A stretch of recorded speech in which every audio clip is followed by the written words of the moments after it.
আশা করি তোমরা সকলেই সুস্থ ও ভালো আছো। যাক, এর আগের দিন হাট প্রকৃতি আলোচনা হয়েছে। আজকে আমি তোমাদের একটি গল্প আলোচনা করব। সেটি হলো মাটির ঘরে দেওয়াল চিত্র। লেখক হলেন তপন কর।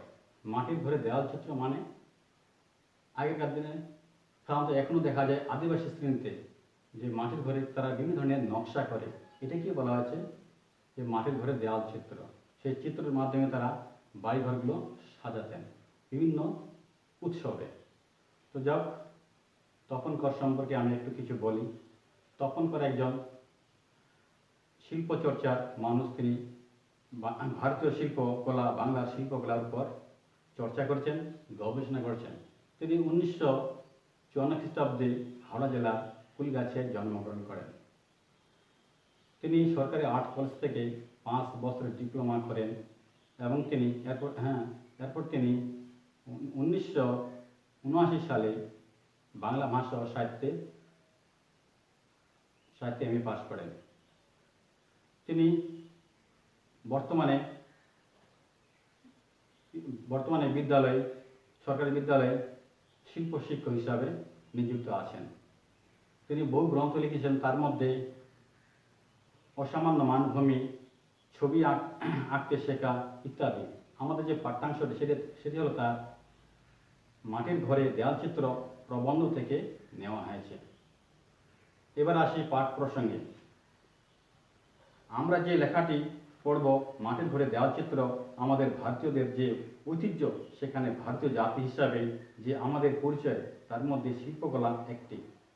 এবং এই শিল্পকলা আমাদের প্রাত্যহিক জীবনে খুব গভীরভাবে জড়িয়ে আছে। আমরা আমাদের দৈনন্দিন জীবনে যে জীবন চর্চা তার মধ্যে এই শিল্পকলার প্রভাব আছে। কীরকমভাবে আমরা আমাদের ঘরদোরগুলোকে সাজাই, বাড়ি ঘরগুলোকে সাজাই।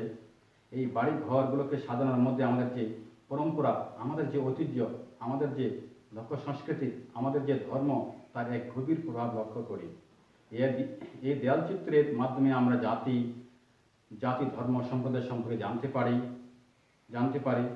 আমাদের জীবনের অনেক কিছুর কথা বলে দেয়াল চিত্র বলে আমাদের ইতিহাসের কথা, ধর্মের কথা, লোক সংস্কৃতির কথা, পোশাক আশাকের কথা, এইসব কি হয় দেয়াল চিত্রের মাধ্যমে চিত্র থাকে, এর মাধ্যমে আমরা বুঝতে পারি।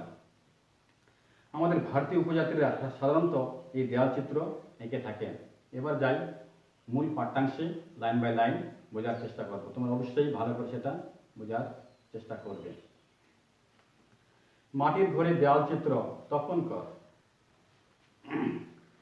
দেওয়াল চিত্র এঁকে থাকেন সাধারণত গ্রামের মেয়েরাই। সেই চিত্রণের বিষয়বস্তু যেমন নিজেরা নির্বাচন করেন, তেমনি তার উপাদানও নিজেরাই সংগ্রহ করেন। দেওয়াল চিত্র এঁকে থাকেন সাধারণত গ্রামের মেয়েরাই। কারা? গ্রামের সাধারণ মেয়েরাই এই দেওয়াল চিত্র অঙ্কন করেন। সেই চিত্রণের বিষয়বস্তু যেমন নিজেরা নির্বাচন মানে পছন্দ করেন, তেমনি তার উপাদানও নিজেরাই সংগ্রহ করেন। আর এর জন্য প্রয়োজনীয় সময় তারা বের করে নেন সংসারের নিজস্ব নিয়মিত কাজগুলির মধ্যেই।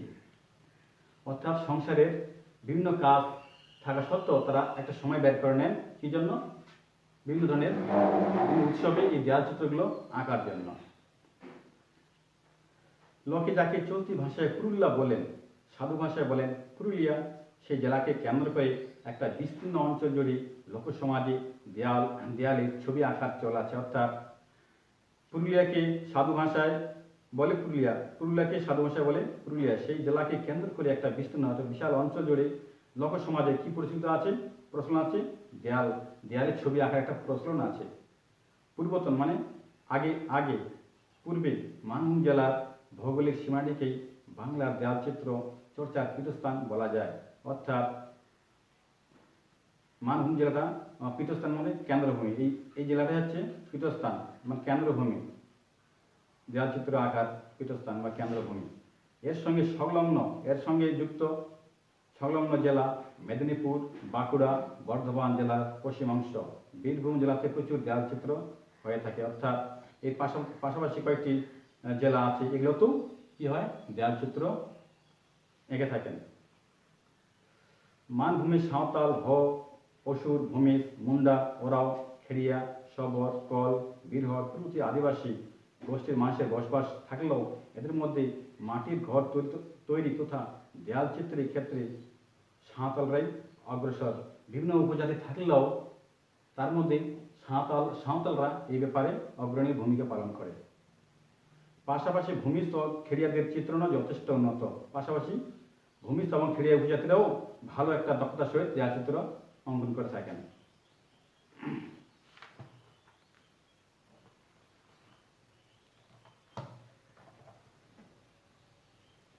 পশ্চিমবঙ্গের প্রায় সর্বত্রই মাটি সুলভ হওয়ায় মানুষ গৃহ নির্মাণের প্রধান উপকরণ হিসাবে মাটিকেই বেছে নিয়েছে। অর্থাৎ পশ্চিমবঙ্গে সহজেই মাটিটা পাওয়া যায়, সুলভ মানে সহজেই পাওয়া যায় বলে তারা মাটিকেই বেছে নিয়েছে। মাটির ঘরের দেওয়ালের এই চিত্রণের অন্যতম বৈশিষ্ট্য হলো এগুলি অস্থায়ী। অর্থাৎ এই দেওয়াল চিত্রগুলো হয়তো 2 মাস বা 3 মাস 6 মাস অন্তর থাকে, তারপর সেগুলো আবার মিশে আবার নতুন করে কোনো উৎসব হলে আবার নতুন করে সে দেওয়াল চিত্র তারা করে থাকে, তাই এগুলো বলা হয়েছে অস্থায়ী। সাধারণত আশ্বিনের দুর্গাপূজা ও কার্তিকের অমাবস্যা বা দীপাবলি এই দুই উৎসবকালকে উপলক্ষ করে দেয়াল চিত্রগুলি রচিত হয়। অর্থাৎ সাধারণত এই দুটো উৎসব, আশ্বিন দুর্গাপূজা আর কার্তিকের অমাবস্যা বা দীপাবলিতে সাধারণত গ্রামের মেয়েরা কি করে দেয়াল চিত্র এঁকে থাকেন। চিত্রগুলি গৃহের সৌন্দর্যের জন্য অলঙ্কার হিসেবে করা হয়। চিত্রগুলি গৃহের সৌন্দর্যের জন্য অলঙ্কার হিসেবে করা হয়।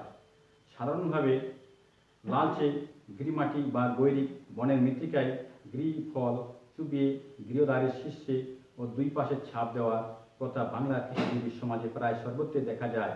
লালচে গৃহমাটি মানে গৈরিক মাটি, গৃহফল চুবিয়ে কি হয়, দেওয়ালে ছাপ দিয়ে সেই চিত্রগুলো অঙ্কন করা হয়। সাঁওতাল, ভূমিজ, মাহাতো, বাগকুর্মী, বাউরি, শবর ইত্যাদি গোষ্ঠীগুলি কালী পূজা অর্থাৎ কার্তিকের অমাবস্যাকেই গৃহ মার্জনা ও অলঙ্কারের জন্য নির্দিষ্ট করেছেন। কারা? সাঁওতাল, ভূমিজ, মাহাতো, বাগকুর্মী, বাউরি, শবর ইত্যাদি গোষ্ঠীগুলি কালী পূজা অর্থাৎ কার্তিকের অমাবস্যাকেই গৃহ মার্জনা, গৃহ কি করেন পরিষ্কার পরিচ্ছন্ন মার্জনা অলঙ্কারের জন্য নির্দিষ্ট করেছেন। এই তিথিতেই রাঢ়বঙ্গের কৃষিজীবী এই সময় তিথি মানে বলতে চাঁদ, পূর্ণিমা চাঁদ শেষ হলে তারপর অমাবস্যা আসে। রাঢ়বঙ্গ হচ্ছে ভাগীরথী নদীর তীরস্থানকে রাঢ়বঙ্গ বলা হয়। কৃষিজীবী সমাজের প্রাচীন উৎসব গো-বন্দনা, অলক্ষ্মী বিদায়, কাড়াখুটা, গরুখুটা প্রতিপালিত হয়। যে কিছু কুসংস্কার অনুষ্ঠান পালিত হয়, যেমন কি গো-বন্দনা, অলক্ষ্মী বিদায়, কাড়াকুটা, গরুকুটা প্রতিপালিত হয়। সমগ্র ঘর বাড়ি মেরামতি লেপা মোচা করার পর গৃহাঙ্গনের প্রবেশদ্বার থেকে উঠান, গোয়াল, ধানের গলা বা মোড়াই এবং মূল বাসগৃহ সর্বত্র আলপনা দিয়ে সাজানো হয়। এই সময় এইসব মানে ঘর বাড়ি থেকে সমগ্র বাসগৃহ, গোয়াল, ধানের গলা সব কিছুই কী করা হয় আলপনা দিয়ে, আলপনা অর্থাৎ চালের গুঁড়ো ভিজিয়ে একটা নকশা তৈরি করা হয়। আলপনা হচ্ছে মাঙ্গলিক উৎসব, আলপনা দিয়ে সাজানো হয়। মূলত জ্যামিতিক আকার আশ্রিত বর্ণ সমাবেশে রচিত হয় সাঁওতালি দেয়াল চিত্র। অর্থাৎ এগুলো মঙ্গলিক জ্যামিতিক আকারে, অর্থাৎ জ্যামিতির মাপে সেই যে চিত্রগুলো আঁকা হয়, জ্যামিতিক আকারে বা জ্যামিতিক মাপেই সেই চিত্রণগুলো আঁকা হয়। এতে যেমন দেখা যায় চওড়া রঙিন ফিতে মতো সমান্তরাল রেখা, তেমনি থাকে চতুষ্কোণ ও ত্রিভুজের ছড়াছড়ি। অর্থাৎ এই জ্যামিতিক আকারে অর্থাৎ চতুষ্কোণ 4 কোণ বিশিষ্ট ছবি আঁকা হয়, ত্রিভুজের ছড়াছড়ি, তাছাড়া ত্রিভুজ আকৃতি থাকে ছবিগুলো। চতুষ্কোণের ভিতর চতুষ্কোণ বসিয়ে করা হয় নকশা, কিংবা ত্রিভুজের ভিতর বসানো হয় আরও ত্রিভুজ। চতুর্ভুজের ভিতর আরও চতুর্ভুজ, তাছাড়াও ত্রিভুজের ভিতর ত্রিভুজ বসিয়ে বিভিন্ন ধরনের নকশা তৈরি হয়। সাধারণত ঘরের চতুর্পাশে ঘিরে থাকা মূল বেদিটি করা হয় কালো, অর্থাৎ মাঝখানে যে বেদি উঁচু থাকে সেটিকে কালো রঙে করা হয়। তার সমান্তরালে টানা হয় বিগত খানেক চড়া গেরুয়া রঙের একটি রেখা। তার সমান্তরাল বলতে যেখানে দুটো সমান হয়ে চলে, অর্থাৎ কেউ কারো লাইনগুলো মানে পরস্পর ছেদ করে না, এটাই হলো সমান্তরাল। অর্থাৎ বিগত মানে হাতখানে, বিগত খানে মানে আধা হাত, হাতখানেক চওড়া গেরুয়া রঙের একটি রেখা, আবার তার উপর সমান ছাড় দিয়ে আরেকটি সমান্তরাল কালো রেখা। এর উপরে সাদা আকাশি গেরুয়া বা হলদে রঙের রেখা দিয়ে চতুষ্কোণ বা ত্রিভুজগুলি হতে পারে, সেগুলি পাশাপাশি বসে দেওয়ালটিকে ঘুরিয়ে চলে। সাধারণত এভাবে মাটি থেকে 6 ফুট পর্যন্ত উচ্চতায় চিত্রণটি বিস্তৃত হয়, অর্থাৎ মাটি থেকে দেওয়াল 6 ফুট সাধারণত নকশা করা হয়, ছবি আঁকা হয়। সাঁওতাল বেদে অন্যদের মধ্যে ভূমিজ, কুর্মী ও অন্যান্য গোষ্ঠীর মানুষেরা যে চিত্রণ করে থাকেন তার সাধারণ লক্ষণ হলো পদ্ম।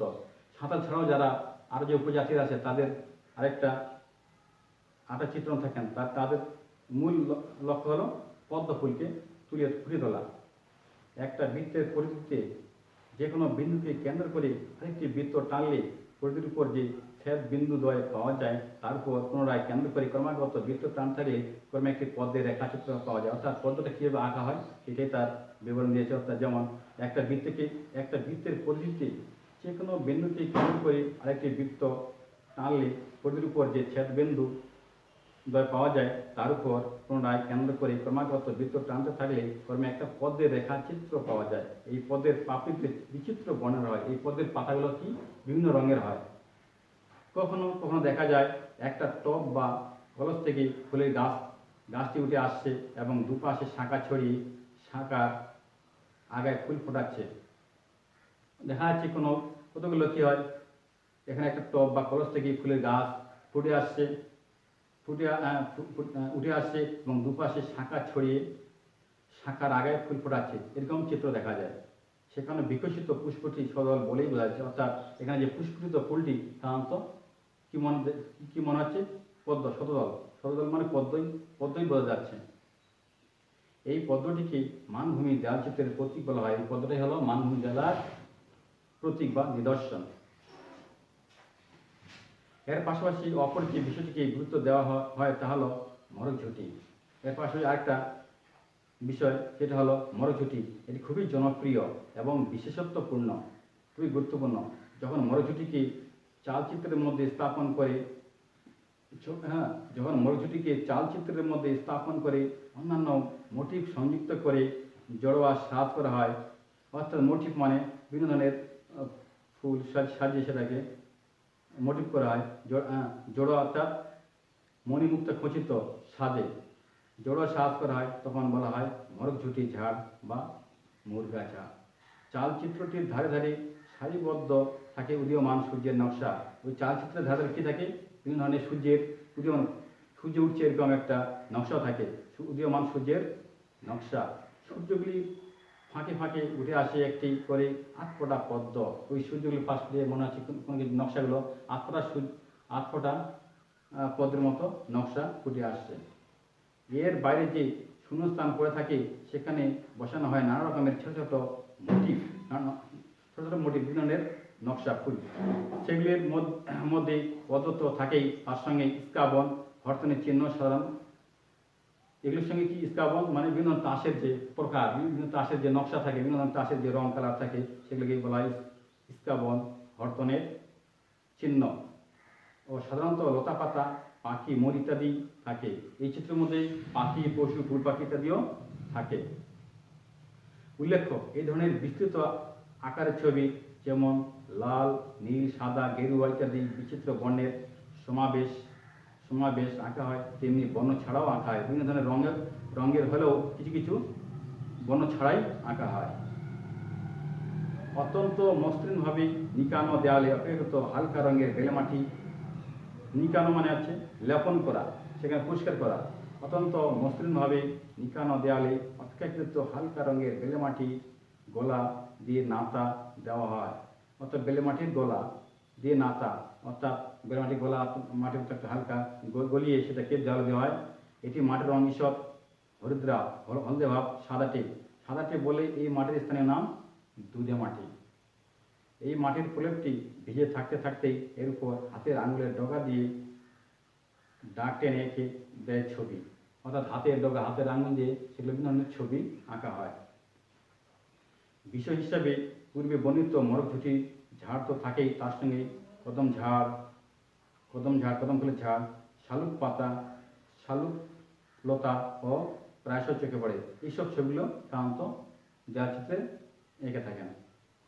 এই চিত্রকলা কোনো গোপন স্থান বা আড়ালে করার রীতি নেই।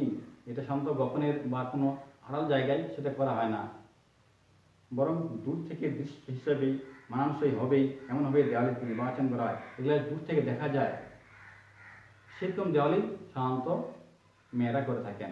সবাই যেন দেখতে পায় এইরকম দেওয়ালে তারা নির্বাচন করেন।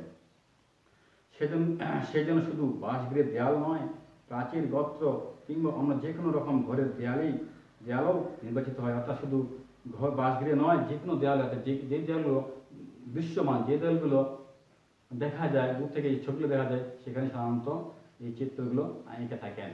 এখান থেকে আজকে গল্প শেষ করা হলো। পরবর্তী যে প্রশ্নগুলো আছে প্রশ্নগুলো ভালো করে দেখবে। আসসালামু আলাইকুম, ভালো থাকো, সুস্থ থাকো।